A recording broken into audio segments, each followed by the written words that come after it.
Hello, everyone. The epic life for today is with David Meltzer. My guest masters enjoying peace and balance that allows him to live his mantra, make a lot of money, help a lot of people, and have a lot of fun. He is not only an authentic entrepreneur, but he is a unique executive in the legal, technology, sports, and entertainment fields. David is a CEO, entrepreneur, life coach, motivational speaker, and author. His mission, what a wonderful mission, is to empower over 1 billion people, not only to make money and have fun, but also to be happy. Let's all welcome David Meltzer. Hello, Hello. you're looking great as usual. Thank you. I'm so happy to be here. Thank you for allowing me to use your platform to help empower other people to get what they want in life. Thank you very much, David. And by the way, I didn't finish your books. I received them. I was engaged with one and connected to goodness. I received five. That's so generous. I already called my friends. They're getting the book too, and I want to let everyone to know that we are limited on time. It's 20 minutes, precious lifetime 20 minutes. So I'm gonna go to my questions. David, every word counts with you, every single word, and it comes from experience and a lot of value. What David Meltzer would advise startups like me, trying to reshape their future, and especially within all this revolutionary social media.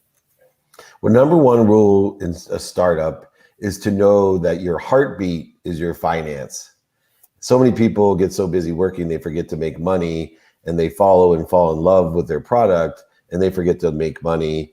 The heartbeat is what keeps us alive. Your eyes can stop, your ears can stop, your nose can stop, your heart stops, you're dead. Your money stops in business, you're dead. And so what we need to do is make sure that through either investing in ourselves or making or raising money, that we're able to stay in business every day. And the reason is the second point that I like to bring up is that it takes 90% of the time before you get an indicated result, meaning that your efforts are unrewarded for 90% of them. 90% of the time that you spend, you won't see a result.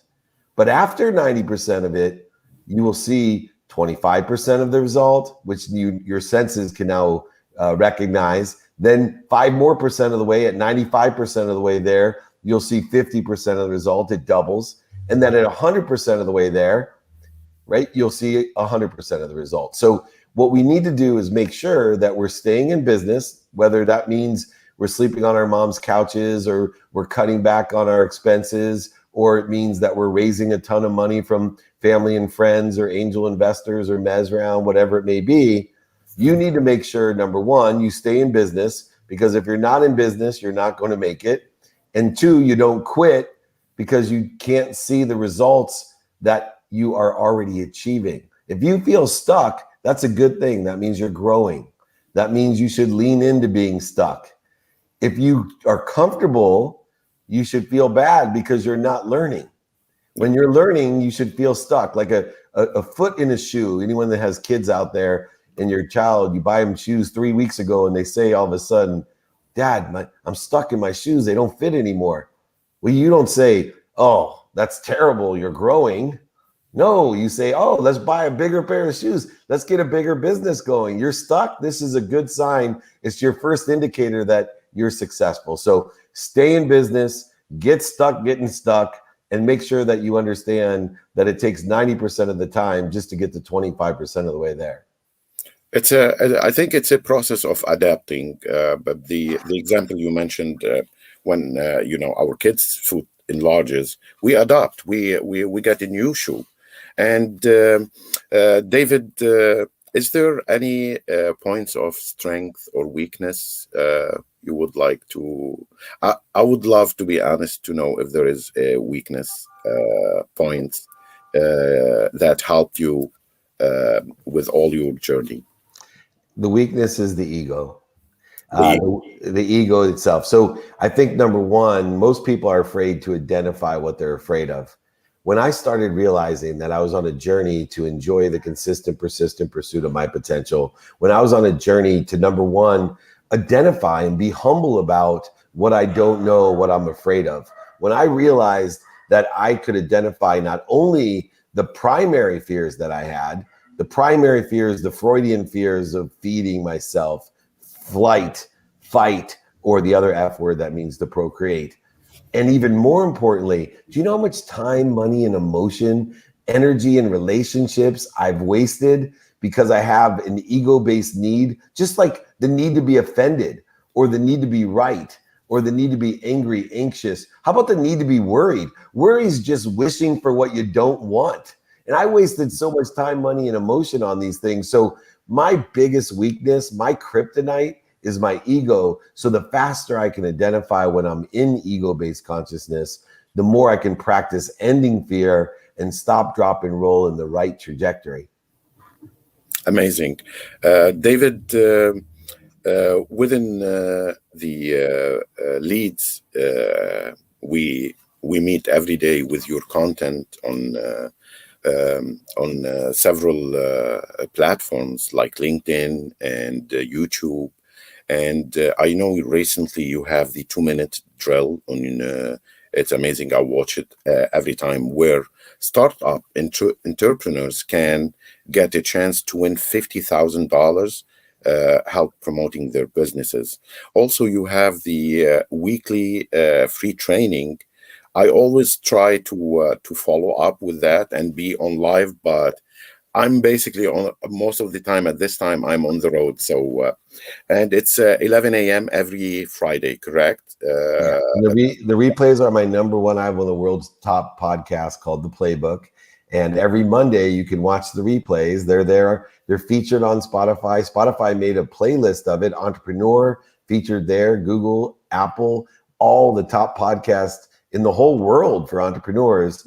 Those trainings. If you're around the world and you can't make it at 11 a.m. Pacific, not a problem. The replays, far more people. I think we get 28,000 or so registered for the live trainings, but there's hundreds of thousands, even millions that watch and listen to the replays of the trainings.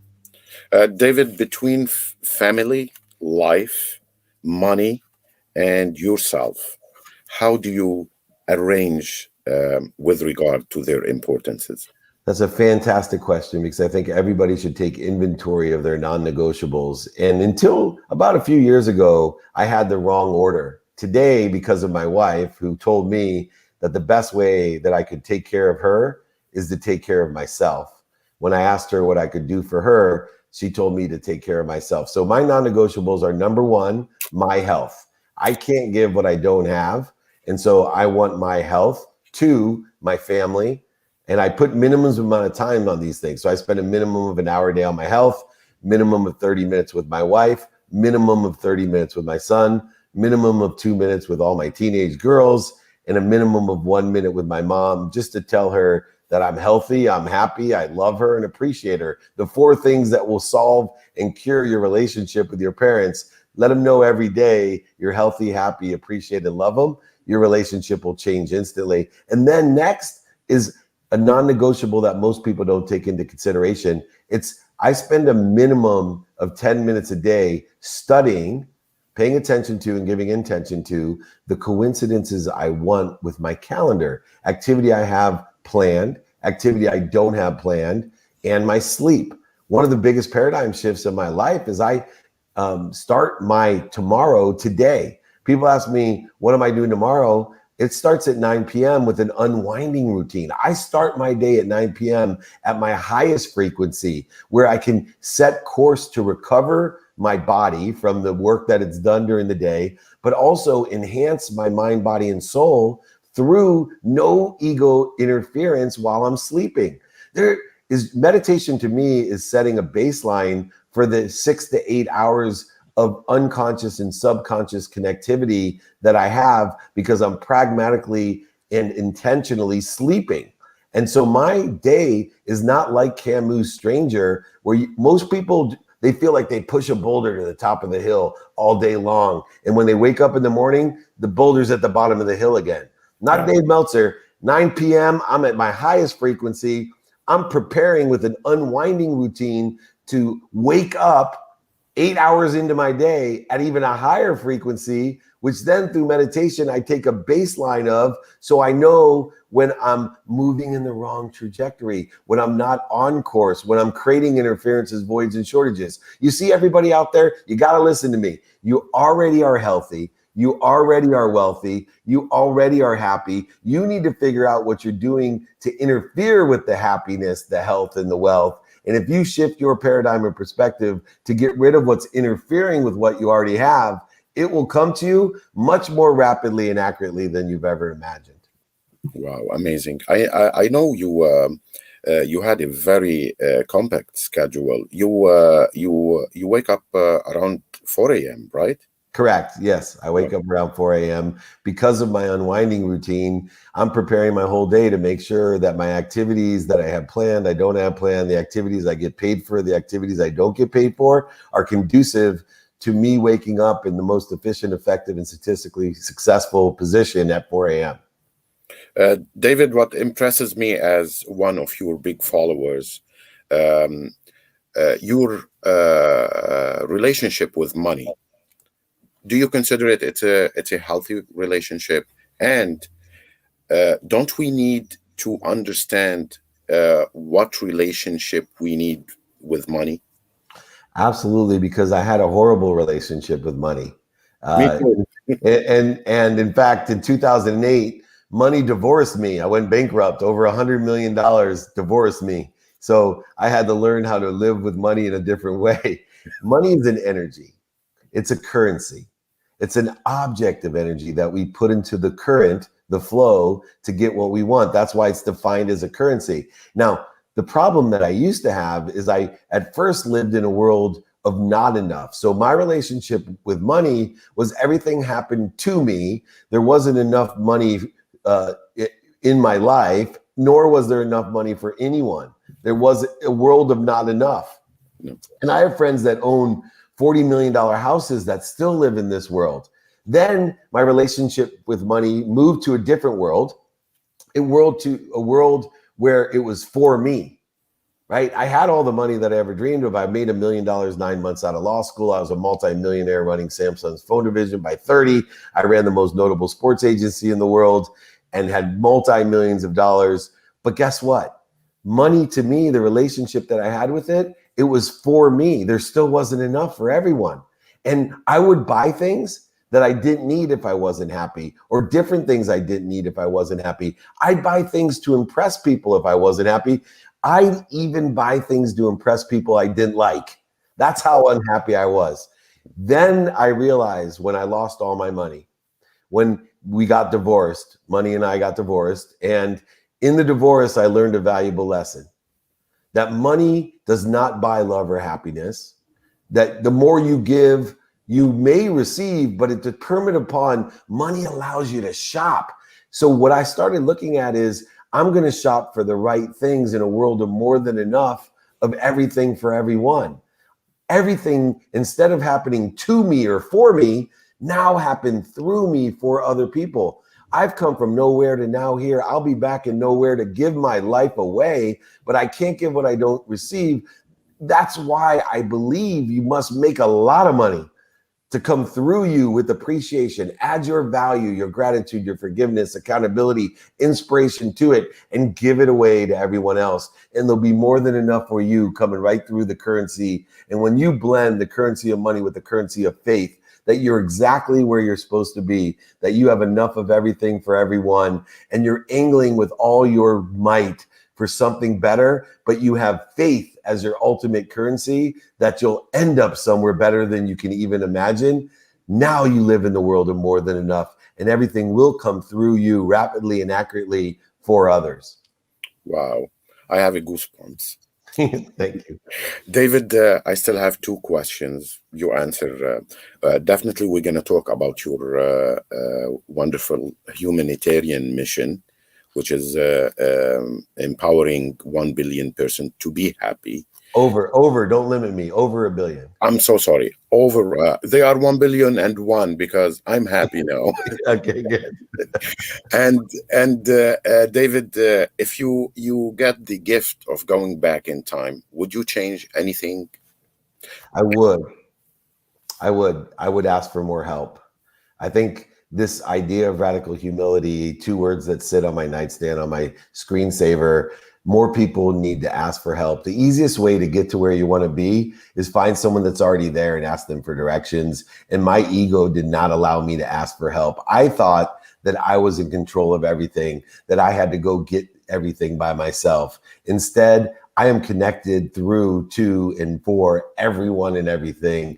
And all you need to do is be humble enough to find someone that sits in the situation that you want to be in and ask them for help. So if I could go back and tell my younger self, 18, 28, 38, 48-year-old self, and even my 50-year-old self, 53-year-old self today, hey, dummy tax, ask for help. Easiest way to get there. And it's the most direct way. And I'm a live example. I asked you, and you amazed me, David. You amazed me. Thank you very much, because I consider myself now. There's Nidal Haykal before interviewing David Meltzer, and there's Nidal Haykal after interviewing David Meltzer. It means the world to me. I even, let everyone dressed up in the house for this. Thank you.